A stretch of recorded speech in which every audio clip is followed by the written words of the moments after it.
জয় গুরু।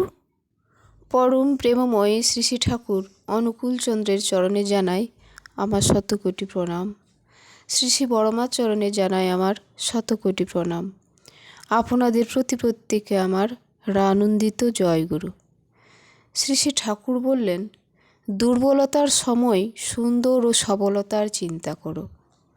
সুন্দর ও আনন্দের সাথে যুক্ত থাকলে মন আলোয় উদ্ভাসিত হয়ে ওঠে। সব তালারই চাবি আছে, কিন্তু অন্ধকার ঘরে হাতড়ালে সেই চাবি খুঁজে পাওয়া অসম্ভব।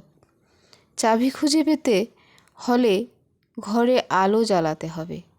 যতক্ষণ আমরা দুঃখে নিমজ্জিত থাকি, সমস্যার কথা ভাবতে থাকি, ততক্ষণ মন অন্ধকারাচ্ছন্ন হয়ে থাকে।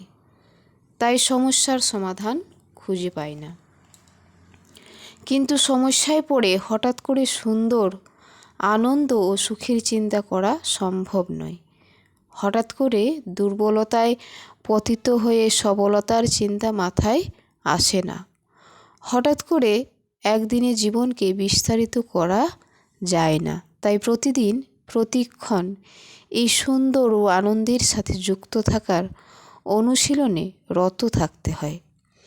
এই কারণেই সদ্গুরুর দীক্ষা গ্রহণ করে নিত্য নাম ধ্যান, নিত্য ইষ্টভৃতি পালন, নিত্য যজন যাজন ইষ্টকর্মে নিত্য যুক্ত থাকা, আচার্য সঙ্গ করা, আচার্যের ইচ্ছা পূরণে ব্যাপৃত থাকা, প্রতিদিন ডিপি ওয়ার্ক করা।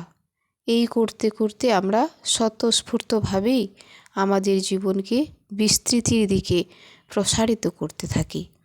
সুন্দর ও আনন্দের মূর্ত বিগ্রহকে ধ্যান করতে করতে আনন্দ ও সুন্দরে মন নিয়ত বিরাজ করে।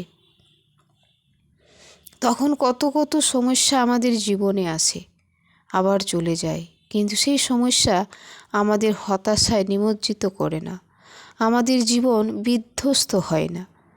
আমরা নিরন্তর আনন্দে জীবন অতিবাহিত করার অভ্যাস রপ্ত করে ফেলি। জয় গুরু। বন্দে পুরুষোত্তম।